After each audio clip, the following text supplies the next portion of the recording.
with those two great wide receivers that he has, especially A.J. Brown being such an accomplished guy in the NFL and so productive, and Devonta Smith, providing the speed and as a great second option, and they're running the ball. Yeah, I think they're for real, and their defense is playing really well.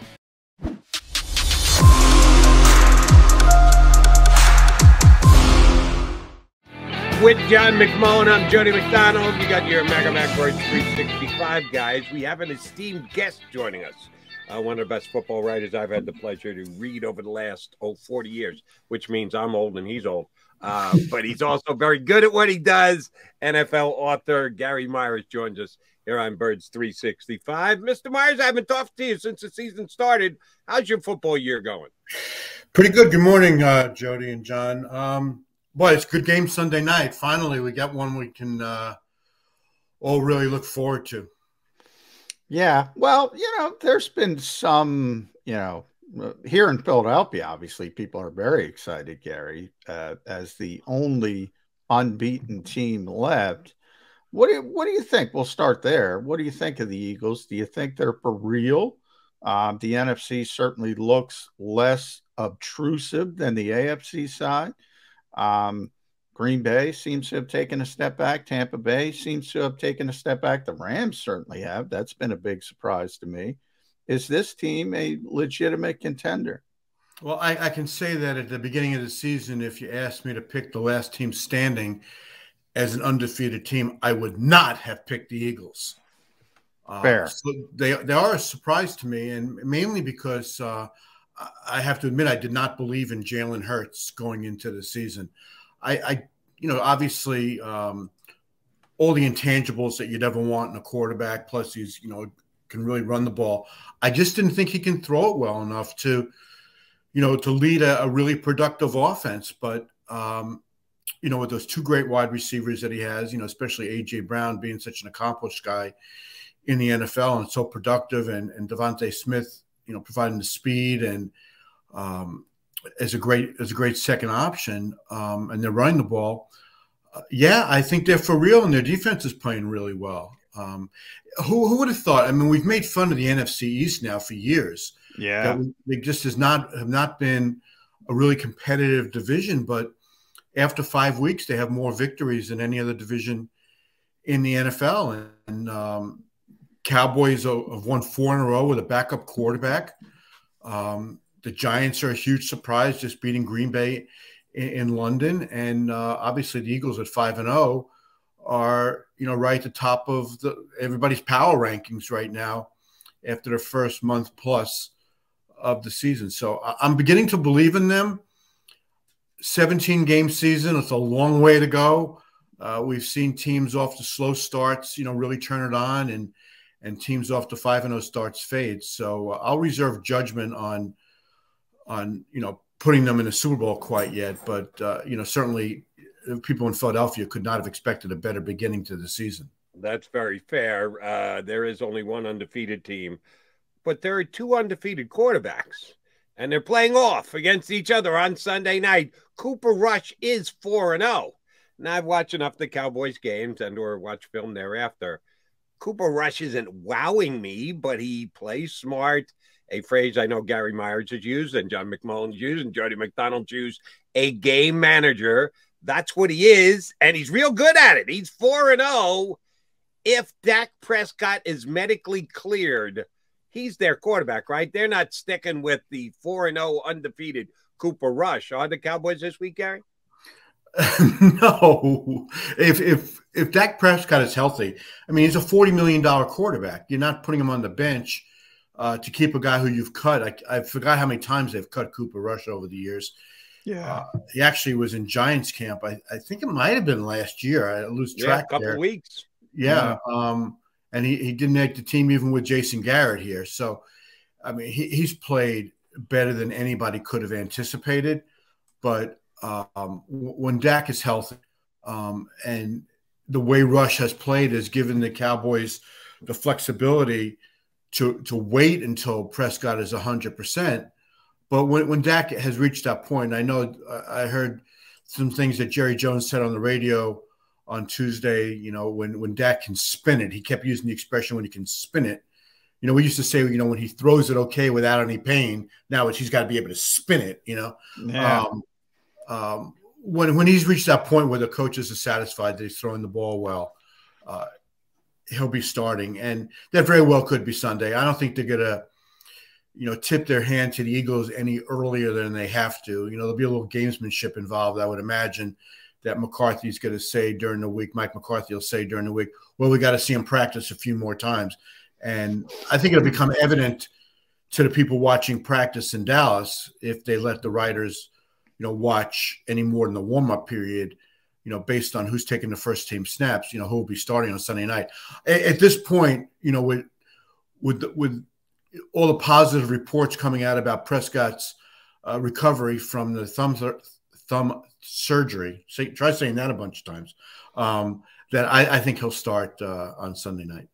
Well, you're right, Gary, in the fact that obviously, there's been this, I won't say large group of people, but some saying, you got to start Cooper Rush. When Dak Prescott's ready, and he's the starting quarterback of the Dallas Cowboys. But I'll ask it to you this way. Does the success of Cooper Rush and his ability to win games, his ability to not only keep this team's head above water, but keep them relevant, and as a 4-1 team, the second best record in the NFL, does that allow the Cowboys to be more cautious with Dak Prescott? Because Jerry was out there 2 weeks after saying maybe he can be back, back, because they were so desperate. Can they be more cautious because they're winning football games? You mean in terms of when they bring him back, or how they play him? In terms of when they bring him back. In other words, you're talking about the spinning of the football. Before it was like, we got to get this guy back. Jerry's on the radio saying, oh, maybe this week, maybe. And all of a sudden they keep winning football games. Yeah, John, I think that's a good point. But when he's ready, he's going to be ready, and they're going to play him. It's going to be a pretty cut and dried situation that if they think he can throw the ball, he'll play. If they think that he doesn't have enough zip on it yet, then he won't play. I don't think the fact that Cooper Rush has played well for 4 games will necessarily impact the timeline now on Prescott, because from everything I hear, it sounds like he's ready. He's given them. He's going to hand the baton back to him at 4-1, when I think most of us would have thought, the best it could have been is 2-3 at this point without Dak. The change that I think we're going to see in Dallas is they're going to run the ball. They're running the ball so well right now. And I think that's opened some eyes on the coaching staff that they don't have to have Dak thrown it 40 times a game, especially early on before they got Gallup back. CeeDee Lamb was the only one, that you really were concerned about as a defense. I think they've learned another way to win here. And I think that's one of the huge impacts of what's gone on with Rush over the last month, is that they've learned that they can win, the old-fashioned way, and that's running the ball. And if Dak is just a little bit limited in how he can throw it, but they feel they can clear him to play, I think you'll see that trend continue, that they're going to try to run it on the Eagles, as good as the Eagles have been up front. Gary, I'm going to ask you to kind of lend a helping hand to Shane Steichen, Eagle play caller this week. The Cowboys have 2 all-pro defensive players. Everyone knows them. Everybody respects them in Micah Parsons and Trevon Diggs. Would you attack them, or would you try and game plan around them? Sometimes with a front 7 guy, best bet is to try and run right at him. Sometimes with a player like Trevon Diggs, who's going to make big plays. He's going to get intercepted. Led the league in interceptions last year, but he also led the league in giving up 40-plus yard plays. How do you handle the 2 Pro Bowl defensive studs of the Cowboys? Do everything to minimize them and keep the ball away from them, or go right at them? Well, Jody, I think you need to put DeMarcus Lawrence in there too. Okay. He's been playing very well this year. I was at the Cowboys-Giants Monday night game a few weeks ago, and their pass rush was boy, they were dynamic. And Lawrence just ate up Evan Neal, the Giants' rookie right tackle, who they really, really like. And he'll go against Lane Johnson on Sunday night. So that's going to be a matchup, to really keep an eye on. But, yeah, I think Trevon Diggs is one of those feast or famine guys that he can pick it off, as he proved last year with 11 of them, but he can also be beat. So I wouldn't he's not Deion Sanders. He's not Darrelle Revis, where you cut the field in half and you just say, okay, well, I'm going to forget about that side of it and just throw the other side. He can be beat. I think he's given up a bunch of big plays this year as well. I'm not sure what his interception total is, but he's not nearly on the pace that he was last year. Tough to keep up that pace. Yeah. That was the most interceptions in the league since Everson Walls had 11 in 1981, 40 years. And nobody had as many as Diggs had last year. But I think you throw at him. I wouldn't run away from not run away. I wouldn't run away from Parsons, and I wouldn't hesitate to throw at Diggs. I mean, you take a chance because the guy has, he's a former wide receiver, so he's got great hands, and he really battles for the ball. But I think he can be beat. Well, let's keep it there and talk about Micah. Gary, you got to see arguably the greatest defensive player of all time. No, don't, John. Do not. No, I know. I'm not saying. I'm not. I was going to. Jody and I. The only reason I bring it up, Jody and I were talking about MVPs, and I said you got to go back to Lawrence Taylor to talk about a defensive MVP. Okay, and then before end the sentence right there. Do not be comparing Micah Parsons in his second year to the greatest defensive player. But how? And I'm not. And I just bring up the point that that's how good you have to be an MVP, right? As a defensive player. Okay. But as far as impact on the game and the NFL in today's environment, in year 2, is Micah Parsons already the most dominant defensive player? This is the era of Aaron Donald. Is he already the most dominant NFL defensive player? Well, that's a good. I think he's. Let's see if I can put it this way: he's the most versatile, dominant player in the league right now because they can line him up in a bunch of different spots, and you always have to account, for where he is. I do want to see a little bit more. I want to see him.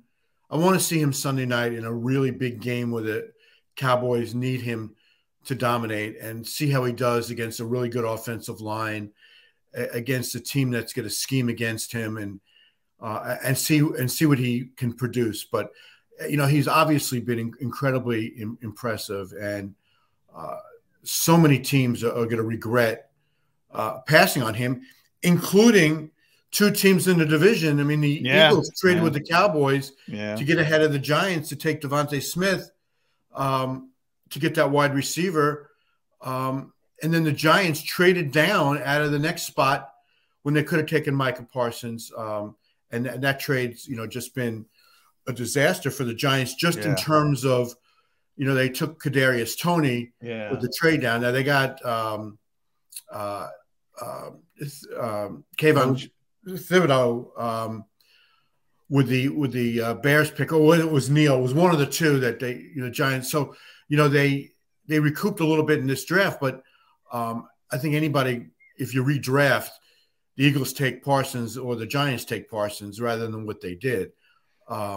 So we'll see both Smith and Parsons on the field together. Now, this is always one of the great rivalries. I think that the years that I lived in Dallas, and that was 81 to 89, the Washington and Philadelphia were the Giants, the Cowboys' 2 biggest rivals. And then the Giants started getting good in the mid 80s. And so that the NFC East was just a tremendous division to cover. But I think right now, as it stands, considering how the 2 teams have done over the last decade, I think the Cowboys' biggest rival is definitely the Eagles. And I know for sure that the Eagles' biggest rival is Dallas. So I would imagine with a night game and fans having a little time in the parking lot prior to the game that it might be it might be a little bit of a rowdy atmosphere. Yeah. There on Sunday night. That's probably a pretty safe bet, Gary. You're exactly right. All right, you mentioned that you went to the Cowboys-Eagle game earlier this year, and the Cowboys, I watched that one on TV, and their defense, their ability to get pressure. That game, Parsons wasn't really all that big a factor. Right. I think the Giants decided, we're not going to let Parsons beat us, so everybody else did. That's how good the defense is of the Cowboys. But I want to ask you about the Giants, because they, too, are 4-1. Much surprise to me, much surprise to my partner, Johnny Mack, who's continued to say they stink. We can't. No, I backed off it. I did say that. I did say that. Yeah, but I backed off it. How are they doing it? Well, I think Brian Daboll is Daboll. That's how he pronounces it. It gives them something they haven't had since probably 2011 when Coughlin did a great job, and that's a really good coach. Ben McAdoo, his first year got him in the playoffs, but he was bad his second year, didn't make it through his whole second year, and then they had Pat Shurmur and Joe Judge. So every Sunday when the Giants went on the field, they were at a disadvantage coaching. And I'll tell you this, I think there's one play here where kind of tells the story of what's happened to the Giants so far. And that was late in the Tennessee game in the opener, where the Giants scored a touchdown to get within a point.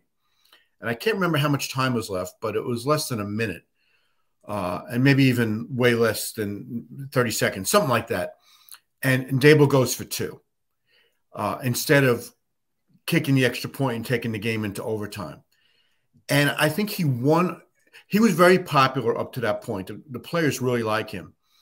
But he completely won over the locker room by showing faith in his guys, by saying, the heck with overtime, let's win the game right now. Now, that's different than what Josh McDaniels tried to do on Sunday night, going for 2 with 4.5 minutes left and leaving himself a point down when they didn't convert the 2-pointer. But at that point in the game, with say 30 seconds or so left, and the Giants had momentum, having just drove down the field to score, Daboll made a statement to his team that I believe in you guys, and they had his back. Barkley made a really nice run, broke a couple of tackles to get into the end zone. The Giants win the game by a point. And I think they've carried that feeling over the last 4 games. And they could have won the Dallas game. It was a close game throughout. And, winning that game in Green Bay, I think, against Green Bay, rather, in London. London, yeah. I think it's got Giant fans, more excited than they've been, certainly since they made the playoffs in 2016. I mean, it's amazing when you think about going into this season. Over the last 5 years, the Giants and Jets tied for the worst record in the NFL in that 5-year rough stretch for New York football. Yeah. So people here, they're really excited about the Giants. I know we don't necessarily want to talk about the Jets, but they're really excited about the Jets being 3-2 at this point, and both teams being, over 500. And it's October. I mean, it's already October. I'm saying the season here has always been over before the baseball season's been over. Like the Giant Jet season's always been over the last few years before the Yankee season is over. Yeah. And so it's fun around here right now to have 2 teams to talk about that are doing well. Well, and I think you're right. I think the Giants finally got it right at coach and GM as well, hopefully. I think the Jets got it right at GM with Joe Douglas. We'll see with Robert Saleh moving forward. I do want to talk about coaching from the Dallas perspective, Gary, because so many people in this league, not in the league, but so many people who cover the league, fans certainly, I get this feeling they don't like Mike McCarthy as a coach at all. I don't know. He's won 10 games 9 times. He's on track to do it again. They might have the most highly regarded group of coordinators. Dan Quinn, everybody knows Dan as a defensive coordinator. Kellen Moore is a young offensive mind. John Possel's a special teams coach. What do you think of the Cowboys coaching staff keeping the head above water with Cooper Rush? How big of an impact has that been? Well, I think that Mike McCarthy kind of came to Dallas having overcome the stories that he and Aaron Rodgers had a falling out. And at that point, Aaron Rodgers' words carried a lot of weight. I think he's lost some credibility for a variety of reasons over the last year or so. I'm talking about Rodgers. So I believe that McCarthy kind of had to overcome some of the things that Rodgers had said about him, or at least stories that were written about their relationship.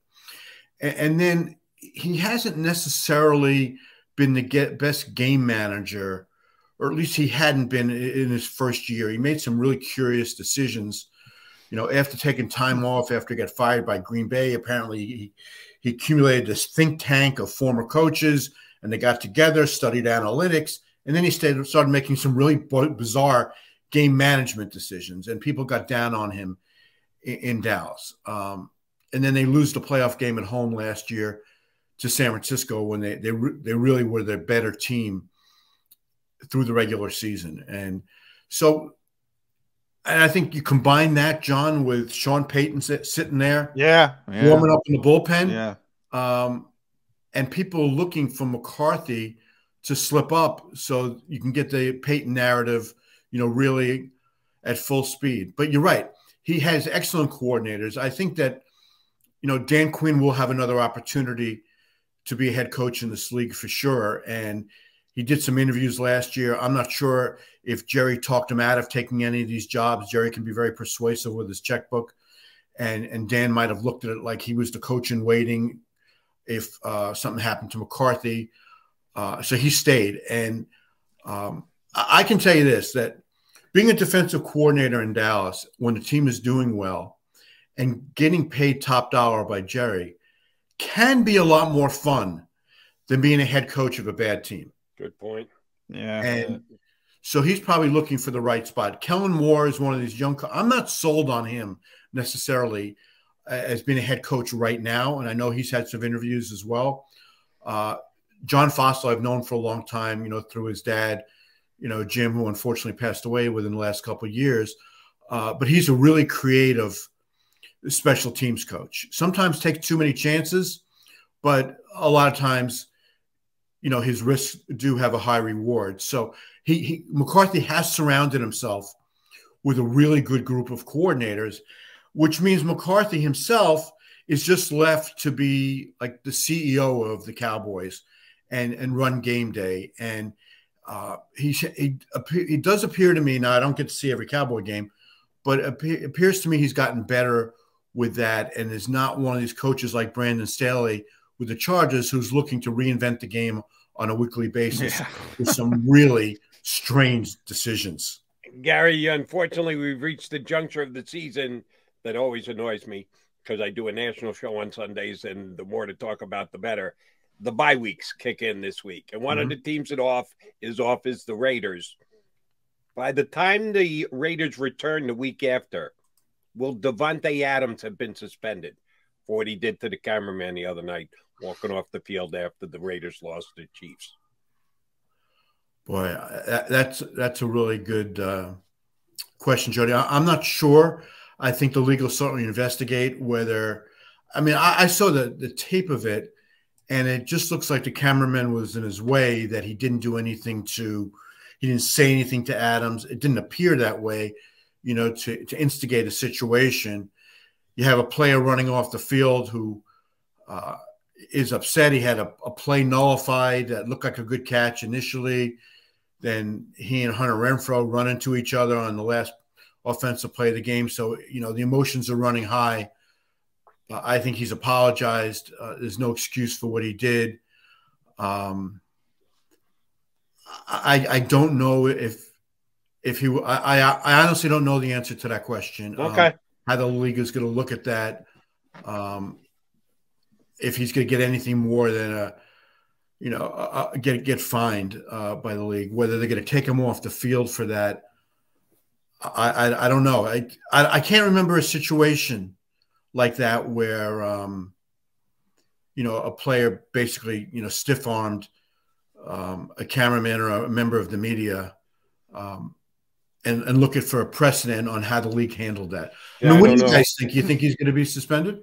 Don't know if there is a precedent. Yeah, but I don't. The NFL, in their ability to drag their feet, will not do anything between now and when the Raiders. My personal opinion, Gary, and this has more. I think the NFL pays too much attention to social media reaction. So I think a lot of it depends.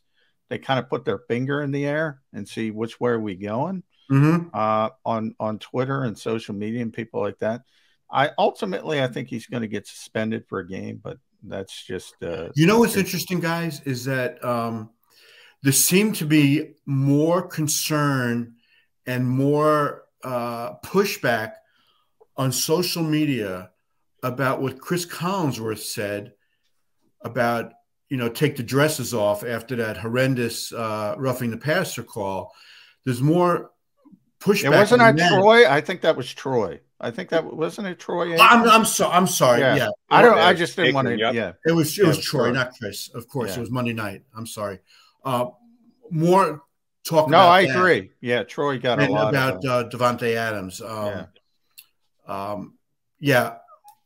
It's really interesting to me that every word, and I'm not going to take a stand on what Troy said. Yeah. But I will. I think Troy was right and shouldn't. Yeah, I have no problem with what Troy. Yeah, I just didn't want to upset your audience here. That's but okay, Gary. We upset our audience all the time. Gary. Okay, don't worry about that. I mean, that was an expression that always was used. Yeah. About players who were soft or penalties that we didn't think were warranted. You say, come on, it's time to take the dresses off. You can't do that anymore, I guess. Well, Bill Parcells called he sent she at one point was it Terry Glenn. Terry Glenn. I'm sorry. Can you imagine? It's funny. I talked to Parcells the other day, and I was saying to him, Bill, you would have hated coaching today. Oh, yeah. I mean, you can't put pads on in practice very often. No. In training camp, there's no two. He used to run 2 days in pads for 6 weeks. Now you can't put the players in pads more than a few times a week. There's no more 2 days. The off-season program has been cut to about 3 days. And he would have hated coaching in these days, in this era. That's why I give Belichick a ton of credit in how he's transitioned from the era where you can really – get your players in great shape in the summer and work them hard during the season to a situation where you can. I know I don't want to open a can of worms here, but that's why you see so many teams looking horrible in September is because they're not working hard enough during training camp because the rules don't allow them to. And then nobody's playing in the preseason games. We talk about that a lot here on the show, which ticks some of our fans off because we question the fact that the Eagles are one of the lighter practicing teams. We're running out of time. I know you were working on a book about life after football, and that kind of ties into what we were just talking about, the toughness of the game, what it was as compared to today. No, it had a future release date. How's it going? When exactly are we going to be on the lookout for it? Okay, it's going to be right around the season opener next year. And it's called Once a Giant, the story of triumph, tragedy, and life after football. And I'm almost done writing it. I'm really, really excited about it. As you can see, I've written a couple books that have done well by the posters behind me. But I'm more excited about this book than I have about any that I've written. I think it's an important book. And it's not just a book that'll appeal to Giant fans. What I'm doing is kind of telling the story of the 86 Giants, the Super Bowl team, but it's not like a game-by-game, play-by-play recount of it. It's how they came together, formed a bond that was solidified by the championship, and how that led to lifelong friendships where now that these guys are in their late 50s, mid-60s, late 60s, they've stayed so close, and the fortunate ones are taking care of the unfortunate ones. And I really detail some amazing stories about what some of these guys are going through, real life situations, situations that they definitely pin to their years in football, all the contact, especially, brain trauma, and how that's the situation that's left a bunch of them in. And like I said, I think this is going to be an important book because it really attacks the issue that should be most on the minds of players from yesterday, past players, players from today, and high school and college players as they try to project, what the impact of what their football careers will have on their lives when football is over. So, I've talked to probably about 25 or 30 of the players and coaches from that team. I had to draw a line because I would have had enough material to write a 600-word book. But, all the key players and coaches I've spoken to. And what I'm most proud of is I got Bill Belichick to cooperate. And he cooperates with nothing other than his press conferences during the week, in which he says very little. But he was very expansive and forthcoming with me about his time with the Giants, his relationship with the Giants, his relationship with Parcells, which was fascinating. So I think it's going to be a book that, people not only in New York, but people hopefully around the country who have an interest in football, and it's kind of a human interest book too, because it really does transcend football. Shocking that Belichick didn't say, just move on to Parcells. Yeah. Because that's Bill loves history. Bill loves history stuff. So if he does talk, you get him going on history. I know. And you know what? He was great. And Bill and I for a long time didn't speak because I was very critical of him during the Spygate stuff. But I sat next to him. I was on the Centennial Committee for the Hall of Fame a few years ago. We sat next to each other for 9 hours in a meeting room, in a conference room in Canton at the Hall of Fame, when we were picking those 20 guys, including Harold Carmichael. And so I hadn't really spoken to him for a really long time. And I just decided, I'm going to break the ice with Bill. I'm going to say hello to him. If he wants to ignore me, he's going to have no one to talk to for 9 hours. And so, I was very gracious when he sat down. We shook hands. I said, Bill, they just lost to Tennessee in the wild card game a couple of days before, which was Brady's last game. So I thought he'd be pretty cranky. But I have to admit, and people don't believe this, we had a great time sitting next to each other. He was asking me questions because I had been on the committee for a long time, and this was his first Hall of Fame meeting. He was asking me questions about the process and why guys weren't in at that point. I was asking him his opinion on some of the older seniors because he had done a lot of whatever tape he can come up with from the 30s and 40s. He had studied it. And we've had a great email relationship since then. Nice. So I'm really proud of the fact that I decided when he sat down, I was going to initiate a conversation with him and then, put it on him whether he wanted to talk to me or not. And we've had a great relationship since then. Gary, we're very much looking forward to the book. We're going to have you plenty, since it's not coming out till next September. We'll have you on plenty between now and then, both this year in season and the Hall of Fame stuff. Love having you on during the Hall of Fame time as well. Appreciate you coming on with us today. We'll talk to you again soon enough, bud. Thanks. All right, guys. Thanks a lot. Enjoy the game Sunday night. And don't make a fool of yourself in the parking lot, okay? McMullen might. I'll do my best. I won't be there. I'll be on the air. No promises. So. No promises.